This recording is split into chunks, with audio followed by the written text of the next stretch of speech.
Hello A38's family and welcome back to our channel. You're here with Andrew and today we're in a ghost town named Providence, which is now known as the Providence Metropark. Behind me is the sawmill known as the Leadwick Mill. We'll also come across train tracks that was built into the town of Providence and old Canal lock number 44. Now if you follow me along, I'll give you a little bit more about the history of Providence and I hope you enjoy.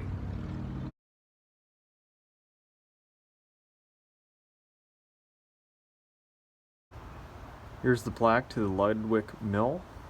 Pause it if you'd like to read it. Here is the entire grist mill from the view of the railroad tracks. And here is the front of the Leadwick Mill. Due to the fact that the mill is not open today, this is through the window. Don't mind the glare, but I'm just showing you inside the sawmill.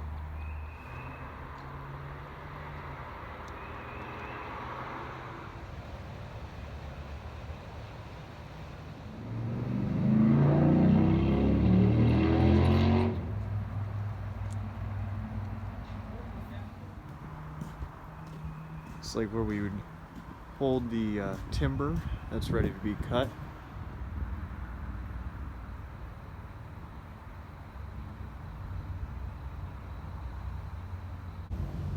Now if you read any bit of the sign that I showed, the place was founded by Peter Manor in 1849. And well, the population was wiped out by cholera in 1854.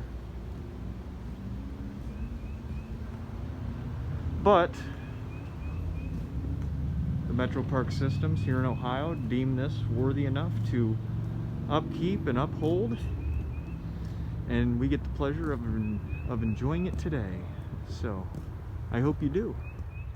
I'm assuming that is reserves of water to cool down the blade so it doesn't overheat when it's cutting all up the timber.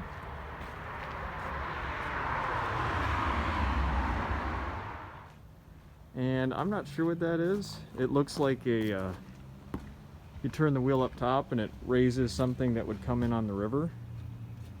And this looks like a port off the canal right here. So I'm sure that it would hook onto something, you'd turn the wheel and bring it up, and you could unload or load something coming to or from the canal system. As you can see, that goes all the way down the water, so I'm guessing my theory is correct that a boat or freight would come in here, dock here, and it rose up to the top by the little spinning wheel.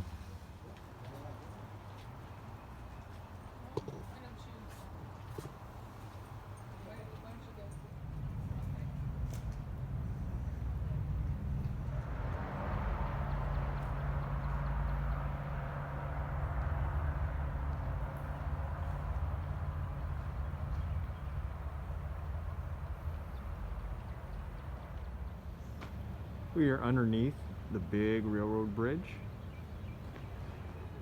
It goes right into the old town of Providence.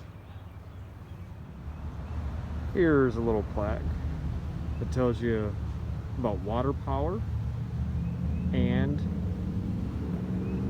there's a turbine. There's a waterway going to underneath the mill all the way out to the Maumee.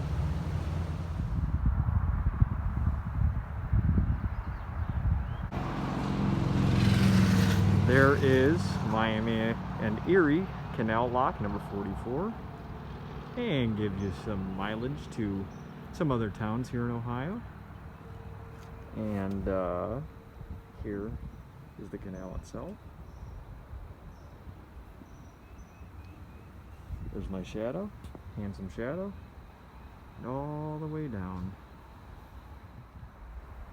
Just standing here for a minute, looking at the architecture of, mostly 1800s architecture, but I noticed these doors to keep water in and out, or I guess to maintain and control the flow of the water. Technology's come a long way, but it's always nice to see the primitive use of technology and labor work from time to time.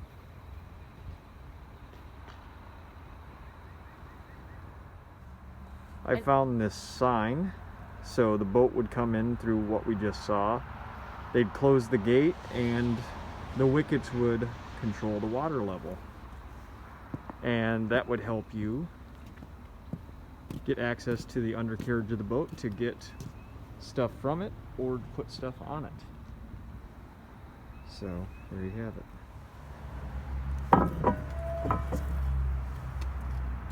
That's what gets rid of the water down in the canal. There is also a heritage center here. I do not know what's inside. It is closed due to COVID, but I'm assuming it's like a gift shop and you can buy little books or pamphlets on Providence itself. Now apparently the livery was either made into the restrooms or the restrooms was made into look like a livery, but don't go in there if you expect to find horses.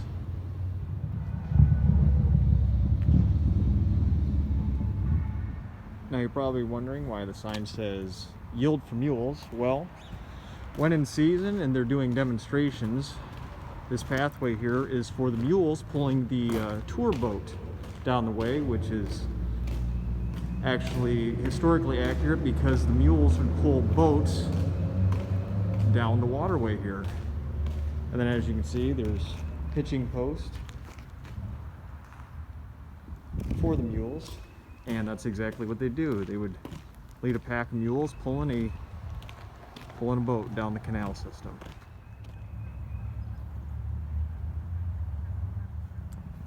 I have been here one time before where they did have mules stabled here.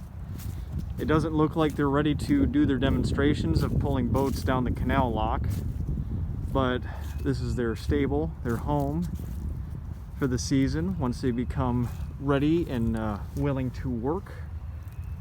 And they have a nice little field here to graze and get ready for their long day. Are these called mule shoes then?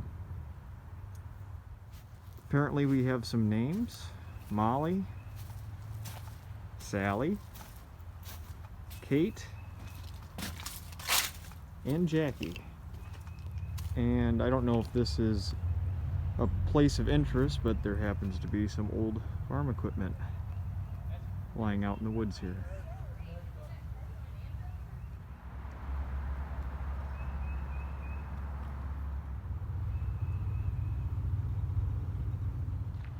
And when you're in season, this is where you get your tickets for your mule guided tours.